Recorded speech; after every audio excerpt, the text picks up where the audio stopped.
Jazakallah khair. Kisah yang kelima ini berkenaan tentang kasih sayang Allah Subhanahu wa taala yang begitu sangat besar, ya, sangat luas. Kasih sayang Allah begitu sangat luas.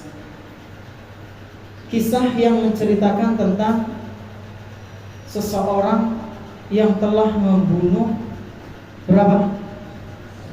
100 nyawa.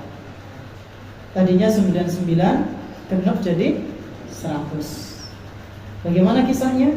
Mari kita simak dari Abu Sa'id Al-Khudri. Anna Nabiy sallallahu alaihi wasallam qala. Bahwasanya Rasulullah sallallahu alaihi wasallam pernah bersabda, "Kana fi man kana qablakum rajulun qatala 99 nafsan." Jadi yang ada di hadapan kita ini adalah riwayatnya Imam Muslim. Kalau di riwayatnya Imam Bukhari, bunyinya bukan seperti ini. Bunyinya kana fi bani Israil. Ya. Kalau di sini kana fi man kana qablakum. Jadi yang dimaksud di sini adalah ada seseorang dari kalangan Bani Israil.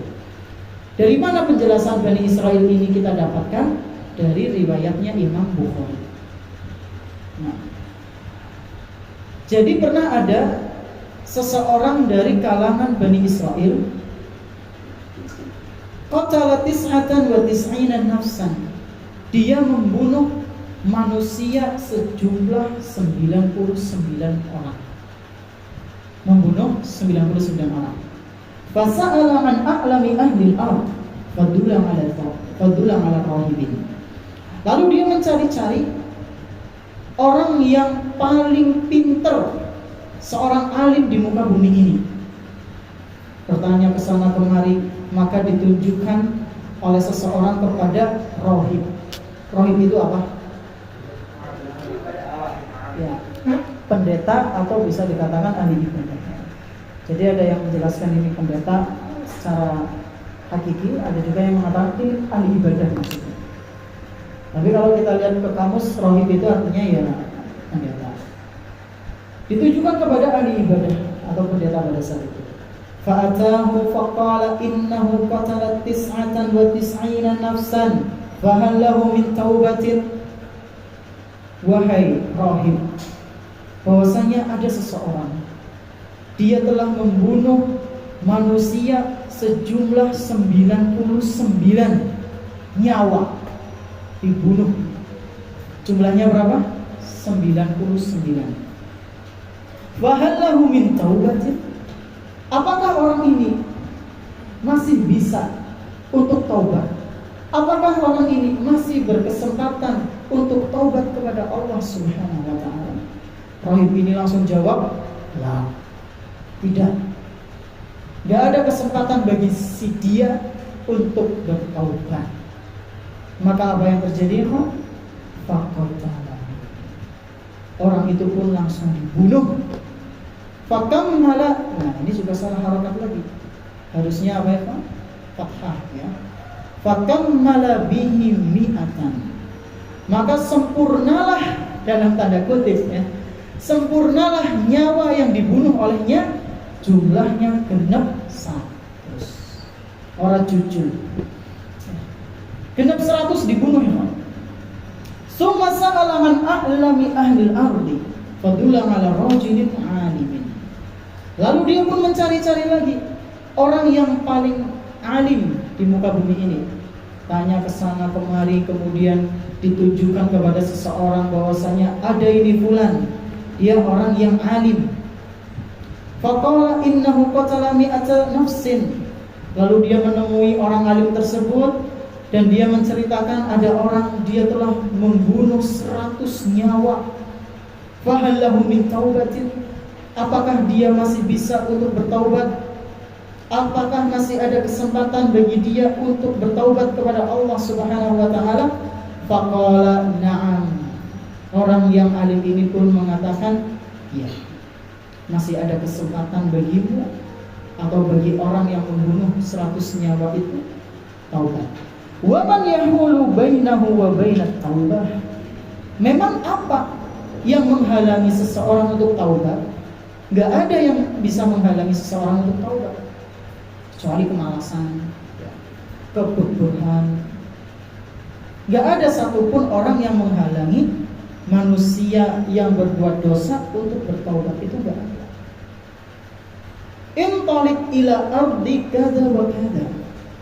Pergilah kamu ke tempat ini dan ini.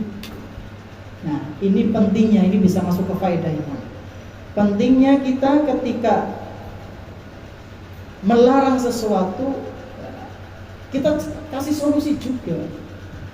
Kita ngasih masukan, kita berikan solusi juga. Kita memotivasi, kita carikan solusi juga. Aku orang di duit, Anda nggak punya uang, utang bank saja apa ya? Jangan, bank itu riba, ini dilarang. Solusinya yang ini tidak boleh orang. Ya Allah, ini beberapa ada duit nih, yang bingung lah mendianai. Kasih solusi ya. Ketika kita mengatakan ini dan itu, menyarankan ini dan itu, kasih solusi. Nah, orang ini memberikan solusi, intalik ila ardi kada wa kada. Pergilah ke tempat ini dan ini. Fa inna biha unasan ya'buduna Allah Ta'ala. Sesungguhnya di tempat ini dan ini banyak sekali manusia di situ yang beribadah kepada Allah Subhanahu wa Ta'ala. Fa'budillaha ma'ahum. Engkau ikutlah beribadah kepada mereka. Ikutlah beribadah kepada mereka. Wala tarji' ila ardika fa innaha ardus su'in. Dan jangan pernah sekali-kali kamu kembali ke negerimu, karena sesungguhnya negerimu itu adalah negeri yang buruk. Jadi solusinya adalah hijrah. Pergi, tinggalkan tempat yang penuh dengan keburukan ke tempat yang jauh lebih baik. Fantalaqa hatta idza nasafa. Ini enggak pakai tasdid ya. Sudah ngecek di teks hadisnya. Jadi idza nasafa. Fantalaqa hatta idza nasafa tariqa atahul maut.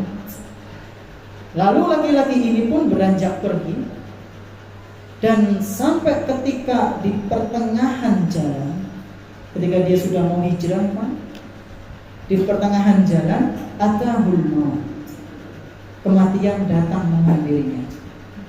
Fahtasamat fihi malaikatur rahmati wa malaikatul adab. Maka apa yang terjadi ketika dia meninggal di tengah-tengah perjalanan mau ke tempat yang lebih baik, ketika itu ikhtasamat fihi malaikah. Malaikat debat. Siapa yang debat? Antara malaikat rahmat dan malaikat azab. Jadi mereka berdebat. Berdebat dalam masalah apa? Faqalat malaikatur rahmati ja'a taiban muqbilan biqalbihi ila Allah Ta'ala. Jadi mereka mendebatkan tentang jarak yang ditempuh oleh si fulan ini.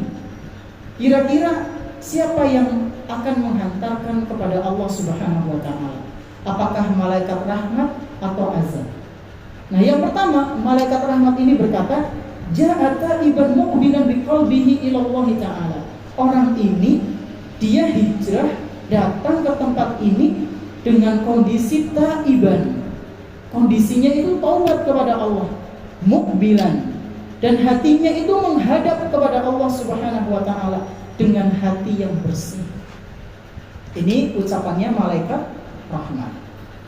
Kemudian yang malaikat azab mengatakan, wa qalat malaikatul azabi innahu lam ya'mal khairan. Loh, bukannya si fulan ini belum mengamalkan kebaikan sama sekali? Ya, jadi terjadi perdebatan antara malaikat rahmat dan malaikat azab. Ini gimana ini? Mau dihitung kebaikan atau keburukan? Kebaikan karena dia sudah niatnya bagus, keburukan karena dia belum beramal sama sekali. Tidaklah dia beramal kecuali isinya pembunuhan tok. Jadi bingung kan? Maka apa yang terjadi? fa'atahum malakun fi surati adamiyyin. Maka Allah Subhanahu wa taala mendatangkan malaikat yang lain. Jadi dua malaikat ini berbeda pendapat.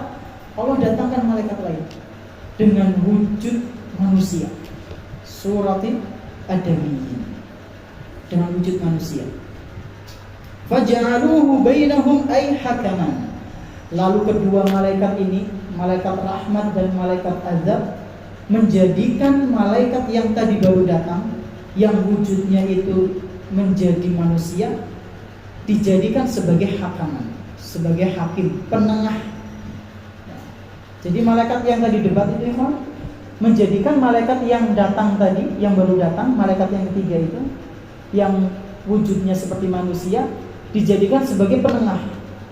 Kira-kira ini orang ini masuknya yang mana? Kebaikan atau keburukan? Faqala kisu ma bainal ardaini wa fa ila ayyatihima kana adna fahuwalah. Maka malaikat yang tadi yang wujudnya itu wujud manusia berkata kepada dua malaikat tersebut, ukurlah jarak antara dia dengan kedua daerah tersebut. Si fulan tadi, si pembunuh tadi hijrah dari tempat ini mau ke tempat ini. Nah, kira-kira jaraknya itu jauh mana? Lebih dekat mana? Jarak antara dia dengan kedua daerah tersebut, manakah yang lebih dekat dengan dirinya? Apakah dirinya itu lebih dekat kepada tempat yang dulu dia bermaksiat di situ, atau lebih dekat dengan tempat yang sudah akan dia tempati, yaitu tempat yang penuh dengan orang-orang yang baik? Fahuwalahu, kana adna fahuwalahu.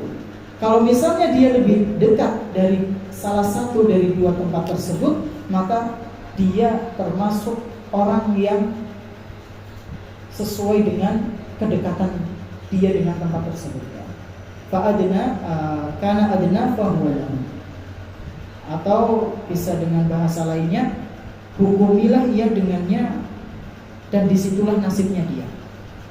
Kalau dia dekat dengan kebaikan, maka nasibnya dia baik. Tapi kalau dia jauh dari kebaikan, maka nasibnya itu buruk. Faqasu fawajaduhu adna ilal ardil lati arada faqabadathu malaikatur rahmah. Ternyata ketika diukur si fulan ini yang tadinya suka membunuh, ternyata jauh lebih dekat dengan tempat hijrahnya. Maka apa yang terjadi? Yang terjadi adalah malaikat rahmat yang mencabut nyawanya. Hadis ini diriwayatkan oleh Imam Bukhari dan Muslim, dan ini adalah riwayatnya Imam Muslim. Kisah ini menunjukkan betapa luasnya kasih sayang Allah Subhanahu wa taala, sampai-sampai orang yang baru bertaubat, belum mengamalkan sedikit pun amalan, yang maksudnya amalan zahir, baru batin taubat dan usaha, itu sudah dinilai sebagai pahala, bahkan termasuk dari kebaikan di sisi Allah Subhanahu wa taala. Maka jangan pernah meremehkan kebaikan sedikit pun. La tahqiranna minal ma'ruf. Jangan pernah remehkan kebaikan sedikit pun. Ya, karena bisa jadi kebaikan yang mungkin kita lihat itu remeh, kecil, kita lakukannya dengan ikhlas, maka ini bisa menjadi pemberat amal kita di hari akhir nanti. Wallahu a'lam bishawab. Sampai sini dulu, insyaallah kita lanjutkan setelah 10 atau 15 menit mendatang. Baik, jazakumullah khairan. Subhanallahumma wa bihamdika asyhadu an la ilaha illa anta astaghfiruka wa atubu ilaik. Wassalamualaikum warahmatullahi wabarakatuh.